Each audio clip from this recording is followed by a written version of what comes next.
오늘 본문 말씀은 사도 베드로가 디아스포라라고 불리던 흩어져 있는 교회들에게 보낸 하나님의 말씀입니다. 왜 디아스포라, 흩어진 교회라는 표현을 쓰느냐 하면 사도행전 7장과 8장을 보시면요, 스데반의 순교로 교회에 큰 박해가 시작이 됩니다. 그 때문에 당시에 예루살렘에만 모여 있었고, 그래서 하나밖에 없었던 그 예루살렘 교회가 유대와 사마리아와 모든 땅으로 흩어지게 됩니다. 그리고 그 후로 지금까지 물리적으로 볼 때 전 세계 곳곳에 하나님의 교회는 다 흩어져 있습니다. 단순하게 볼 때는 교회가 흩어진 것이 박해의 결과라고 생각해 볼 수가 있지만, 이 속에는 세상을 향해 복음과 교회가 누룩처럼 퍼져나갈 수 있도록 이끄시는 그 하나님의 섭리가 있는 것을 알 수가 있는 것입니다. 분명히 예수님께서 머리가 되시고 예수님의 몸을 이루는 교회는 하나이지만 수많은 지교회들이 물리적으로 흩어져 있고요. 그래서 곳곳에 흩어진 교회는 주의 복음을 전하고 신앙으로 성도들을 양육하고 예배드리고 그리고 말씀을 가르치는 사역을 이 시간도 감당을 하고 있습니다. 사도 베드로는 예루살렘과 유대, 즉 다시 말해서 가나안 땅에서 땅끝을 향해 퍼져나간 디아스포라에게 하나님의 말씀을 전합니다. 베드로 전서는 이 말씀을 통해 당시 박해받고 있던 교회를 위로하고 그리스도인은 어떠한 존재인지 그리고 어떻게 살아가야만 하는 것인지를 전해주고 있는 것입니다. 지금 이 땅을 살아가는 우리도 디아스포라를 이루며 살아가고 있습니다. 초대교회 때와 같은 그런 박해가 지금은 없지만 예수 그리스도의 피 흘림을 통해서 하나님의 백성된 우리에게 여전히 이 베드로 전서는 소중한 삶의 자세와 태도를 가르쳐주고 있는 것입니다. 사도 베드로가 예수의 영에게 감동을 받아서 우리에게 전하여주는 이 하나님의 말씀을 통해 오늘 우리가 어떠한 마음가짐과 태도로 살아가야 할지에 대해서 함께 생각해 볼 수 있기를 바랍니다. 먼저 1장의 내용을 살펴보면 베드로는 우리의 진정한 소유물과 재산은 하늘에 있고 이 세상에 속한 것은 결국 썩어 없어질 것이라고 말을 합니다. 하나님께서는 우리를 거듭나게 하셨고 허망한 꿈이 아니라 산 소망을 우리에게 주셨습니다. 그러므로 1장 15절에 오직 너희를 부르신 하나님처럼 너희도 모든 행실에 거룩한 자가 되라고 합니다. 하나님은 사람을 겉모습으로 보지 않으시고 각 사람의 행위대로 정확하게 판단하시는 분이십니다. 사람은 속일 수 있지만 하나님을 속일 수는 없습니다. 하나님은 하나님께서 거룩하신 것처럼 우리도 거룩하기를 원하십니다. 그리고 거룩하게 살아야 할 이유를 우리에게 주셨습니다. 그것은요, 오직 흠없고 점없는 어린 양 예수 그리스도의 보배로운 피값으로 우리의 모든 죄가 용서함을 받았다는 것입니다. 예수님은 아무 죄가 없으셨습니다. 우리를 위해 죽으셨습니다. 그 피로 우리가 용서함을 받았습니다. 그리고 하나님은 우리가 거룩하게 살기를 원하십니다. 이것이 우리가 거룩하게 살아야 하는 이유라고 오늘 말씀하고 있는 것입니다. 또 1장 22절에요. 너희가 진리를 순종함으로 너희 영혼을 깨끗하게 하여 거짓 없이 형제를 사랑하기에 이르렀으니 마음으로 뜨겁게 서로 사랑하라 라고 말씀합니다. 그냥 혼자 성결하게 사는 것이 다가 아니라 형제를 사랑하는 것이 하나님의 뜻이라고 이야기를 합니다. 사랑할 때도 그냥 사랑하라 라는 것이 아니라 마음으로 뜨겁게 사랑하라고 말을 합니다. 뜨겁게 사랑하려면 그 상대방이 정말로 사랑스럽든지 아니면 정말로 밉살스러워서 치열하다 못해 결국은 뜨겁게 사랑하든지 그냥 이 둘 중에 하나인데 하나님은 적당한 것을 좋아하시지 않는 것 같습니다. 그래서 항상 우리에게 덥든지 차든지 하라고 말씀을 하십니다. 여기까지가 오늘 함께 보시는 본문 앞까지의 내용이고요. 이제 본문으로 들어가게 됩니다. 22절에 형제를 뜨겁게 사랑하라 라고 말씀하시고 난 뒤에 우리가 형제 자매를 사랑해야 될 이유가 어디에 있는지에 대해 말씀을 합니다. 우리가 형제 자매를 사랑해야 되는 이유가 어디에 있습니까? 그것은 하나님의 은혜, 그리스도의 사랑에 있습니다. 예수의 십자가의 대속과 용서에 그 이유가 있다라고 말을 합니다. 우리가 용서함을 받고 거듭나서 새 사람이 되었기 때문에, 그 큰 사랑을 받고 하나님의 자녀가 되었기 때문에 형제를 사랑할 수 있습니다. 그런데 이 십자가의 사건과 죄 사함과 거듭남은 사람이 만들어낸 이야기가 아닙니다. 시간이 지난다라고 해서 그 효력이 상실되는 것도 아닙니다.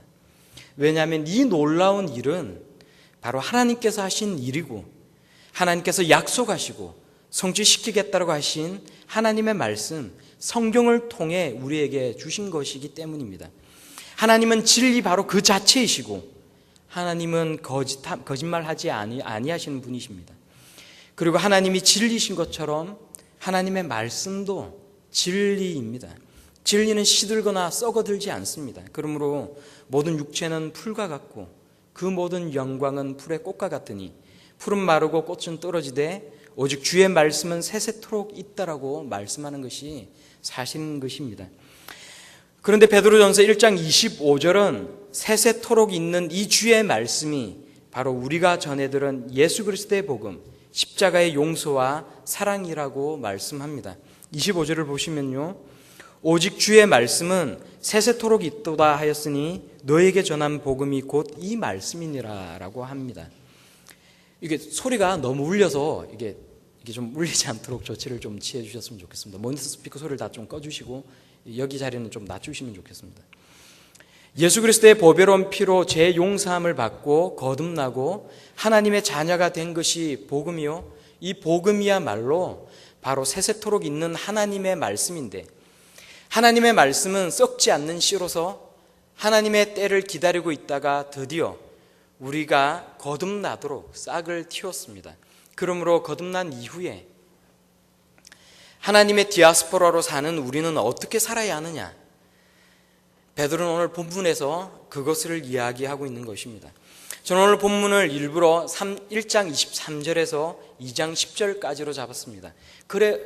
이 흐름을 볼 때 최소한 1장 13절이나 14절부터 시작해서 적어도 3장 이후에까지 이것을 한 단위로 묶을 수가 있거든요.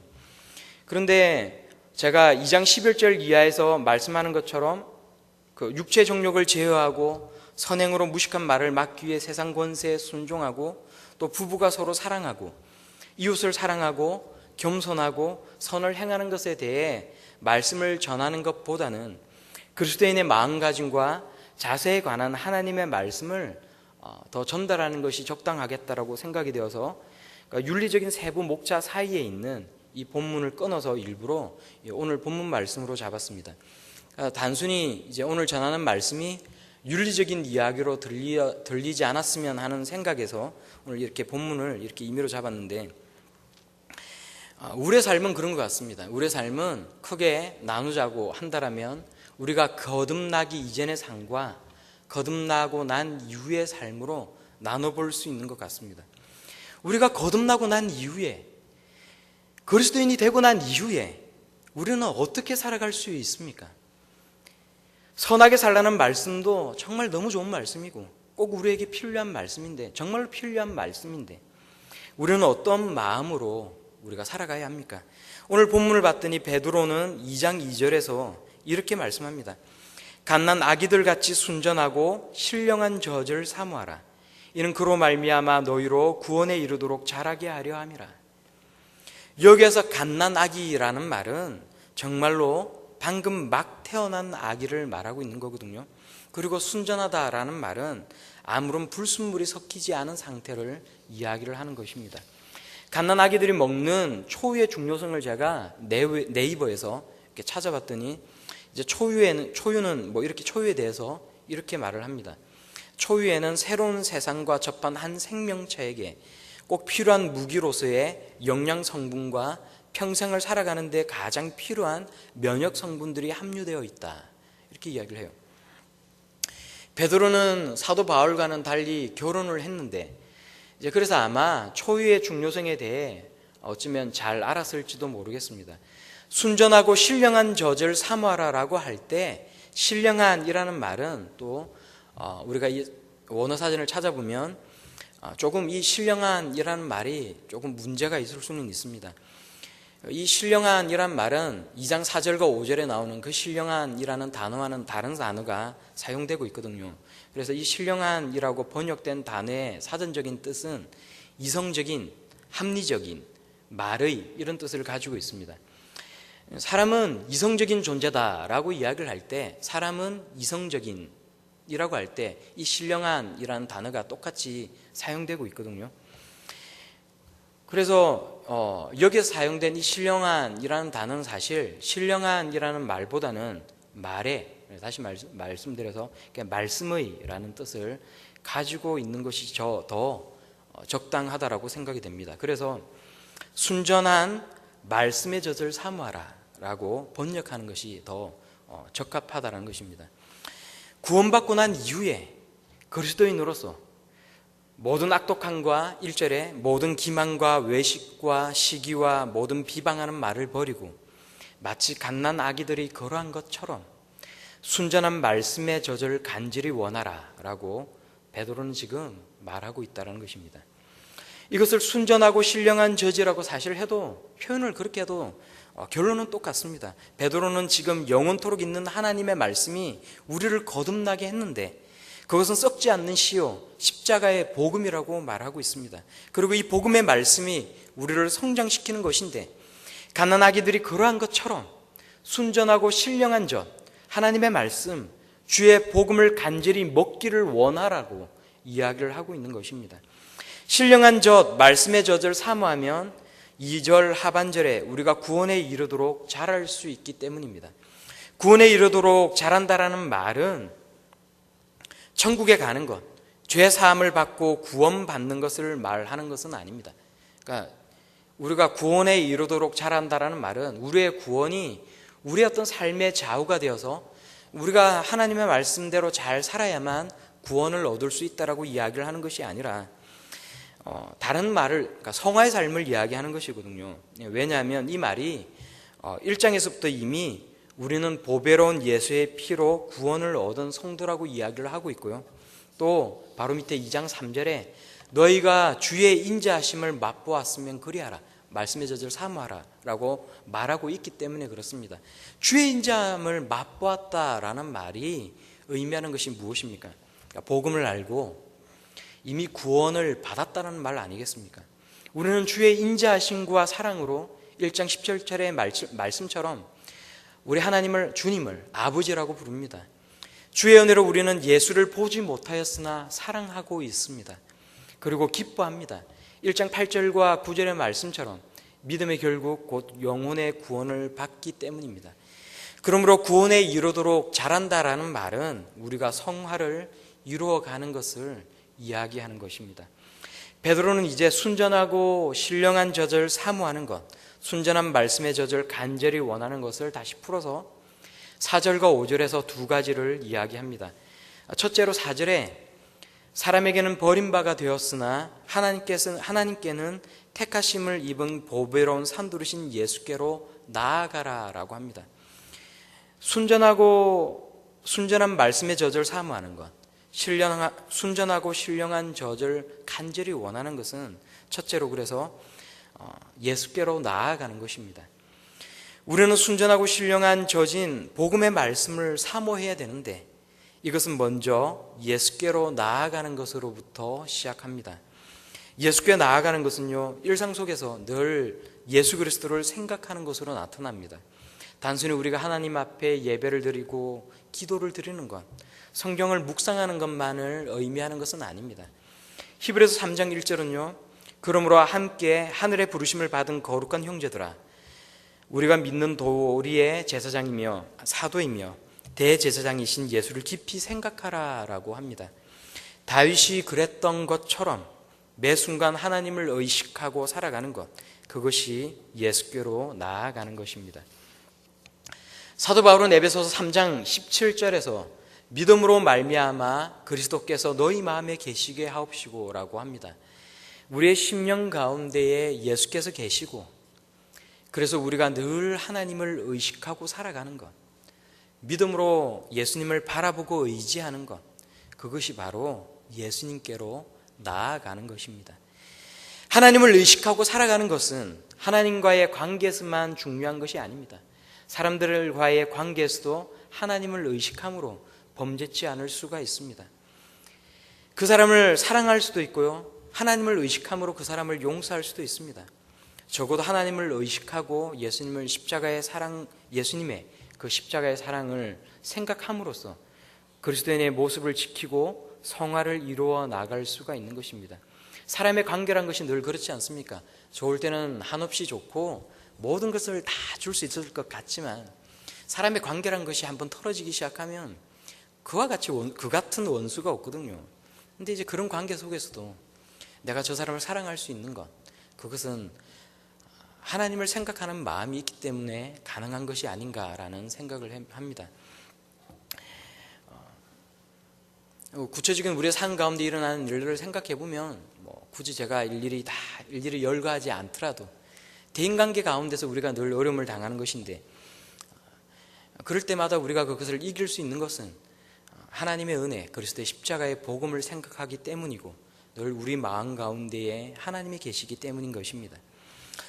베드로전서 1장 8절에는요, 우리가 예수님께 나아가는 두 번째 방법이 나와 있는데, 그 전에 먼저 계속해서 우리가 예수님께 나아가는 것을 생각해 본다라면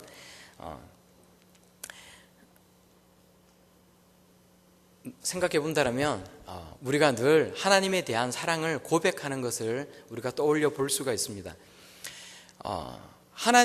예수님께 나아가는 것은 한편으로 또 생각해 보면 우리 마음 가운데에 늘 하나님이 계신 것이기도 하고, 또 늘 우리 마음 가운데에 예수님을 사랑하는 마음이 있고 그것을 고백하는 것이 아니겠습니까?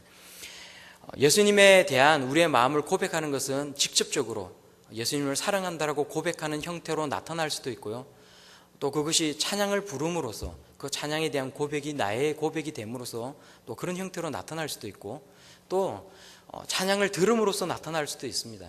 간접적으로 그 고백의 내용이 나의 고백이 되면서 내가 늘 하나님을 사랑한다라고 고백할 수 있는 것이거든요. 늘 마음 가운데에 예수님을 생각하는 것이 어떤 면에서 지적인 면으로 나타나는 것이라면, 감정적인 면으로서 예수님을 사랑한다라고 고백하는 것이 나타날 수가 있습니다. 그래서 머리로만 예수님을 아는 것이 아니라, 머리로만 하나님을 아는 것이 아니라 나의 감정적으로도 예수님을 고백하는 것, 하나님에 대한 나의 사랑을 고백하는 것이 또한 예수 그리스도께로 나아가는 그런 방법인 것입니다. 예수님께 나아가는 두 번째 방법으로는 두 번째 방법으로는요, 순전하고 신령한 젖을 사모하는 것으로 나타날 수가 이렇게 오늘 왜 이렇게 말이 꼬이는지 모르겠습니다. 두 번째로 순전하고 신령한 젖을 사모하는 것은 5절 하반절에 하나님 기쁘시게 받으실 신령한 제사를 드릴 거룩한 제사장이 될지니라는 말씀처럼 신령한 제사를 드리는 것으로 나타날 수가 있습니다. 여기서 신령한 제사를 드리는 것은 그리스도인다운 삶을 살아가는 것이고, 선을 행하는 것이고, 거룩한 삶을 사는 것이고, 형제를 사랑하는 것이고, 육체의 정욕을 제어하는 것입니다. 우리는 이미 하나님의 제사장들로 살아가고 있습니다. 9절 상반절에 너희는 택하신 족속이요 왕같은 제사장들이요 거룩한 나라요 그의 소유가 된 백성이니라는 말씀처럼 하나님께서는 택하신 족속, 왕같은 제사장, 거룩한 나라, 하나님의 소유된 백성으로 우리를 불러주셨습니다. 여기서 왕같은 제사장이라는 말은 왕인 동시에 제사장이라는 말로 칼빈처럼 우리가 생각해 볼 수도 있고요, 또 왕같은 이라는 말이 왕과 같이 고결한 이란 뜻으로 생각해서 우리는 모두가 고결한 제사장이라고 생각해 볼 수가 있고요, 세 번째는 황실의 왕의라는 뜻을 가져서 그래서 우리는 왕이 되신 하나님을 모시는 제사장이라는 의미로 이렇게 세 가지로 생각해 볼 수가 있습니다. 어떠한 의미로 생각하든지 간에 우리는 모두가 왕같은 제사장이요 하나님의 거룩한 나라고 하나님의 소유가 된 백성이라는 것입니다. 근데 여전히 베드로는 우리에게 하나님께서 기쁘시게 받으실 신령한 제사를 드리라고 이야기를 합니다. 그러면 우리는 세상과는 구별된 삶을 살아야 합니다. 그리고 나에게 하나님께서 허락하신 모든 것을 들을 수가 있어야 합니다. 하나님을 의식하고 사는 것이 우리의 생활 속에서 지적인 면에, 아까 말씀드렸던 것처럼 지적인 면에 해당한다면 그리고 예수님을 사랑한다라고 고백하는 것이 어떤 나의 감정적인 면에 해당한다라면, 나에게 허락된 모든 것을 하나님 앞에 드리는 것은 나의 의지적인 면에 해당한다라고 생각해 볼 수가 있습니다. 예배를 드리고 기도를 하는 것만이 아니라 나의 시간과 물질과 건강과 하나님께서 주신 나의 모든 것, 나의 오늘의 모든 삶을 하나님 앞에 드리는 것, 그리고 성결한 삶을 살아가는 것, 이것이 신령한 제사를 드리는 것입니다. 복음의 핵심은 오직 예수 그리스도를 믿음으로 구원을 얻는 것, 그것 아닙니까? 그렇지만 복음에는 이것만이 있는 것이 아닙니다. 복음에는 그리스도를 믿고 그래서 거듭나기 이전의 삶의 모습만이 있고 그래서 그 경계선만이 있는 것이 아니라, 복음에는 오직 예수 그리스도로 말미암아 구원을 얻는 것과 예수 그리스도를 믿고 난 이후에 우리가 어떠한 삶을 살아가야 하는지에 대해서도 말씀하고 있는 것이거든요. 그러니까 좁은 의미에서 복음은 예수 그리스도를 통한 구원이지만, 그러나 넓은 의미에서의 복음이라는 것은 결국은 예수 그리스도를 믿어서 거룩한, 하나님께서 거룩하신 것처럼 우리가 거룩한 삶을 살아가는 것, 그건 모두가 다 복음을 포괄하는 의미라는 것입니다. 복음에는 그래서 구원받은 이후의 삶도 있습니다. 9절과 12절에 보면 우리가 왜 복음에는 구원받고 난 이후의 삶도 나와 있고 그리스도인다운 삶을 살아가야 하는지에 대해서도 이유가 잘 나와 있는데요. 9절 하반절을 보시면요, 이는 너희를 어두운 데서 불러내어 그의 기이한 빛에 들어가게 하신 이에 아름다운 덕을 선포하게 하려 하심이라 라고 합니다. 우리가 하나님 앞에 거룩한 삶을 살아가야 하는 것, 우리가 하나님 앞에 거룩한 제사를 드리며 살아가야 하는 이유는 우리가 그의 기이한 빛에 들어가게 하신 그 하나님의 아름다운 덕을 선포하게 하기를 하나님께서 원하시기 때문에 그렇다라는 것입니다. 그리고 또 12절을 보시면요, 너희가 이방인 중에서 행실을 선하게 가져 너희를 악행한다라고 비방하는 자들로 하여금 너희 선한 일을 보고 오시는 날에 하나님께 영광을 돌리게 하려 함이라 라는 말씀처럼, 우리가 하나님 앞에 영광을 돌리게 하기 위하여 우리가 그리스도인다운 삶을 살아가야 하는 것입니다. 그러므로 우리는 이 모든 것을 같이 행하고 살아갈 수 있어야 합니다. 그리고 우리가 이 모든 것을 마음 깊이 바라는 중에 또 우리가 기쁜 마음으로 할 수 있는 것은 우리는 이미 주의 인자하심을 맛본 그리스도인들이기 때문이라는 것입니다. 오늘 저는 거듭난 그리스도인으로서 우리가 순전하고 신령한 젖을 사모하는 구체적인 우리 어떤 삶의 태도에 대해 함께 말씀을 나누었습니다. 그것은 그리스도께 나아가는 것과 신령한 제사를 드리는 것인데요, 이것을 구체적으로 조금 더 표현을 해본다면 하나님을 의식하고 살아가는 것과 또 우리의 감사와 사랑과 기쁨을 고백하는 것과 내가 가진 모든 것을 하나님 앞에 드리는 것으로 나타나는 것입니다. 구체적으로 우리의 삶 속에서 우리의 이러한 지정의 모든 요소가 모아질 때 우리 모두는 갓난 아기들처럼 순전하고 신령한 젖을 사모할 수가 있는 것입니다. 우리 모두가 주의 인자하심을 맛보았다라면, 그래서 그 주의 인자하심을 맛본 그리스도인으로서 오늘 우리가 이 예배 시간에 나온 사람들이라면 늘 이렇게 하나님 앞에 살아갈 수 있기를 간절히 축원합니다. 기도하겠습니다. 사랑 많으신 아버지 하나님, 참으로 저희들의 삶이 그러할 수 있기를 원합니다. 늘 저희들이 하나님의 신령한 젖을 사모하고 그래서 늘 하나님을 의식하고 살아가고 늘 저희들의 감사와 사랑과 기쁨을 고백하고 또한 저희들의 가진 모든 것들을 하나님 앞에 드리며 살아갈 수 있기를 원합니다. 늘 하나님 앞에 순전한 아기들처럼 살아갈 수 있도록 인도하여 주시고 늘 하나님의 은혜로 살아갈 수 있는 저희들의 모든 복된 삶이 다 되게 하여 주옵소서. 예수님의 이름으로 기도드리옵나이다.